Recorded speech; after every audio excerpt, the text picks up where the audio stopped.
The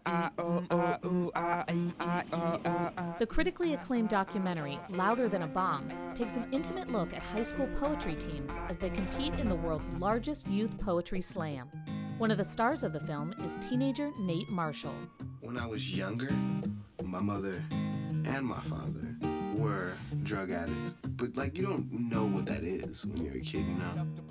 Because I remember being 13, feeling not so satisfied. In the next 5 years, I got jumped, seen friends and both my grandmas die. But a mic, a stage, a pen, a page helped end my rage and mend my days. So now Nate is a senior at Vanderbilt, double majoring in English and African American studies. It's humbling to know that things that I did when I was 17 and 18, people still have a utility for. He died last year, and Nate grew up in a tough area of Chicago. He credits his grandmother, who was a school librarian, with sparking his love for literature and writing. She would always sit me down, hand me books. She kept 2 dictionaries under the table. And his mom for saving up money to send him to academic summer camps at the nation's top schools. I wouldn't be where I am if she hadn't, continually sort of gone out on those limbs for me. You know what? You may be a gifted son, but you must know you came from a gifted mother, and you can never pull one over on my head.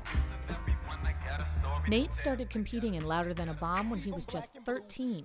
He says it not only fulfilled his need for competition, it gave him a place to share feelings, especially about family. I'm a big, bad, gangster, cool kid who writes about his feelings. A mama's boy, a bastard child, a geek who has a rapper style, a sensitive thug, a kid who's all grown up now doesn't have to smile, look. It does a really good job of creating that sort of safe space and promoting more than just tolerance, but promoting embrace. Nate used the skills he learned in the classroom and on stage when applying to college.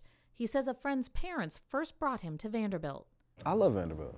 I love Vanderbilt. Now he's as passionate about Vandy as he is about poetry. I wouldn't be the person I am today without Vanderbilt, without the resources Vanderbilt was able to give me, the people I met here.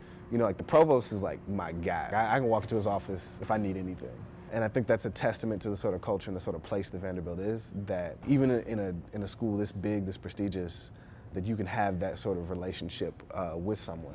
Nate goes back during each break to teach the young people now involved in Louder Than a Bomb, which has exploded beyond Chicago and now has teams and competitions across the country. What Louder Than a Bomb and what poetry sort of does, it has a real utility to be a community building tool. And this is vital work. Nate is a finalist for a Fulbright teaching assistantship in South Africa, where he studied abroad, and he's considering graduate school. But he says he ultimately wants to work with young writers through Louder Than a Bomb. I thank this forum for help making me so strong, for letting me talk about sex, drugs, basketball, and moms. Fond farewell to this chapter and to all the joy and laughter. This for every kid whose voice has been louder than a bomb.